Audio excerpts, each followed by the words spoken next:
Hello and welcome to April 2nd, 2022 in Wisconsin. This is why wedding season doesn't usually kick off until closer to mid-May. I'm doing this one, Art had it, and well, he's got a family obligation today, so I'm doing it. Kind of do a mental checklist here. We've got a table, we've got a laptop stand that goes on the table, the laptop's in the back seat that go on the stand. Mixing board is behind the speakers. Goes on the table. Speakers go to the side. There's a cable back there to hook everything together. I've got lights here and here. They went up lighting tonight. I am doing a ceremony, but it's not a separate system or anything like that. It's all in the same location. And of course, a cart to haul it all in. The good news is I'm playing downtown, and I think I'm going into a parking structure that's underground where I can hit the elevators pretty easily. This is actually my street, just a few miles down the road, which is downtown, and the place we're going has had several different names. It's been the Intercontinental, I think it was the Ambassador. Now apparently it's the St. Kate's Arts Hotel. I was confused as to what the place was until I Google mapped it, and I'm like, oh yeah, I know that place. So we should be able to pull into the parking structure to load in. I hope that's the case. Yeah, see, it's right there, and there's a tower there for it. That's City Hall. That's the Pabst Theater, and behind this building is the first club I worked at downtown, the Safe House. So I gotta kind of go up and around to get into the structure, I think, up a block or two to make that turn. Okay, disabled parking spot membership has its privileges because the elevator is right here. I'm gonna find out where I'm gonna be, and I'm gonna bring this rolling FKB case because it might be a little much to fit on my cart. So I'm gonna bring that up, find my place, and load in. Okay, so up the elevators, gear on cart, as you can see here. I gotta go across the lobby there to St. Kate Hotel. Okay, I'm set up in the corner. Got a half hour before start time, we should be good. Small room, same room we're gonna be having the reception, and they're gonna flip it after the ceremony. Officiant's first time, she's really sweet. We talked, I think we got this. To let that guide their lives together. And Betsy and Ryan, your love for each other is an invitation to us. And bring joy and your evenings bring peace. May your mornings bring joy and your evenings bring peace. May your troubles grow few as your blessings increase. Okay, so I'm gonna be flipping the room now. I might have to move back a little bit, which isn't a big deal, and they're taking the pictures here, so I got time though. I can just chill out for a while anyway.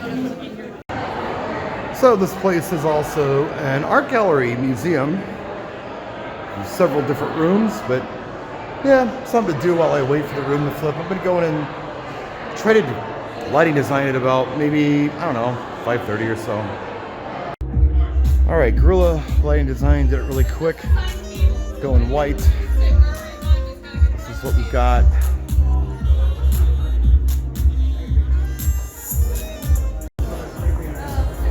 So I did the Fresnel stuff on the curtains.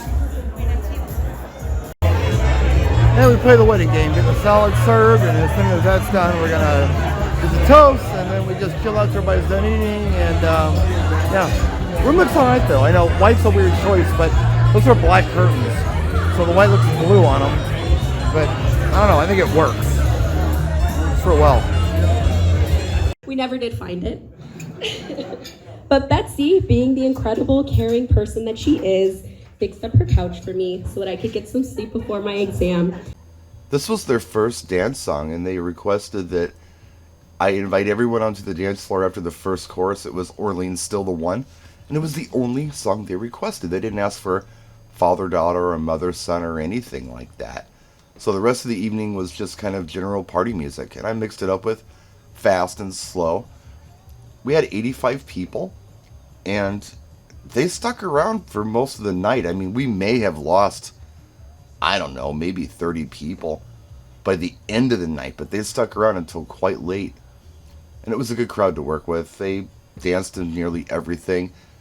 They weren't a very demanding client. They did ask about the first song. They asked about some specific stuff for ceremony, but other than that, they gave me a list of songs they'd like to hear, and I think I played almost everything. There are a couple that I missed. I don't think I got a Hootie and the Blowfish song in there anywhere. I couldn't figure out where to put it. There were a couple of others maybe that I just wasn't sure how to work them into the evening, but I got nearly everything else in there. This was a very tough room to light. I did my best with washing the one wall with light gray curtains on it. I think I did a pretty good job with it, but the rest of the room I kind of had to do in white. I mean, look, we've got dark gray walls and black curtains. So no other color is going to show up on there. Plus people are kicking the lights around. I got to constantly go over and readjust them. And every time I asked the hall to do something with the lights in the room, they didn't. And you might see there I have a black ceiling as well. Look at that. I got spotlights now. I mean, what are you going to do with that? But my wall looks great. At least the dancers had something interesting to look at while they were dancing, even though they were in the spotlight. They call it a theater room, like the Arc Theater or something like that down there. But there really wasn't much I could do. But I think the wall did look nice, and the hall complimented it. They thought it looked really cool. I used the Fresnel lenses on the curtains, and then I mixed it in with some of the Maxis. And then in the back, I was using the element pars that were in that SKB case, because I was just going to run them static white. So, I think that worked out pretty well. But yeah, those house lights looked absolutely terrible on the dance floor. If you stepped out and looked in, it made more sense. It really did from the audience perspective. I don't know how it looked from the dancers' perspective, but you could see the dancers and you could see colored lights behind them. So it was better than it looked from the DJ's perspective, I guess.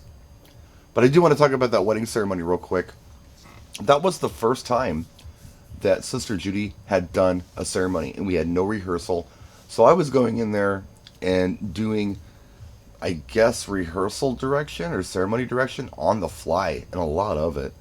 I'll talk more about that in a video coming up later on this week.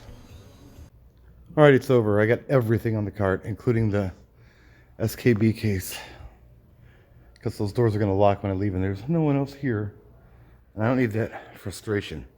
It's going to be heavy as hell, and I got a long drag for this thing, but at least I got everything on the cart.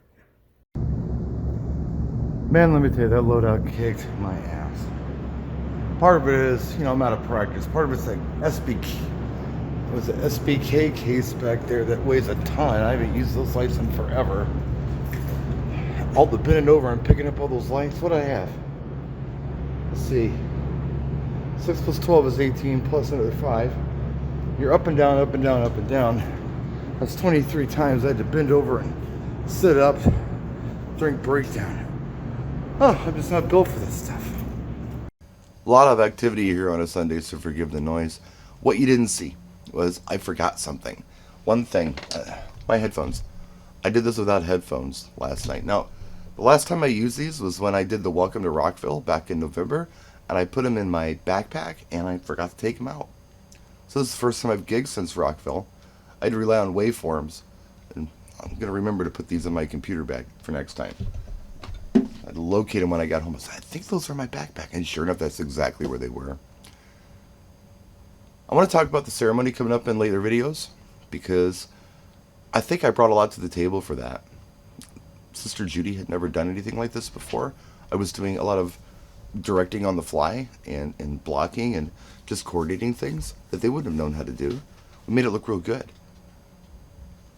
I don't like doing wedding ceremonies, but I do a pretty good job with it, so I think I should be compensated for it. Again, another video, and we'll do that video later on this week.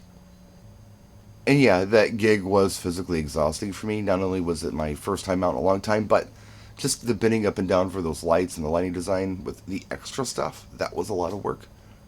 I mean, typically I'm going out with a case of Maxis. That's not that big of a deal, but when I'm taking out the cans, that's 12 times I have to bend over and sit up.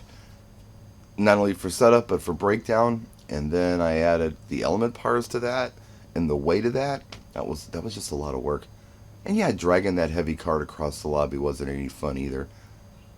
But we condition ourselves as the season goes, or at least I do anyway. This is the first time out. Next time out, it should be easier. But anyway, that's the gig log. I hope you enjoyed it. We will see you next time. Stay tuned for some more videos coming up this week. Got stuff to talk about. Thank you so much for watching. I appreciate you. Practice and enjoy.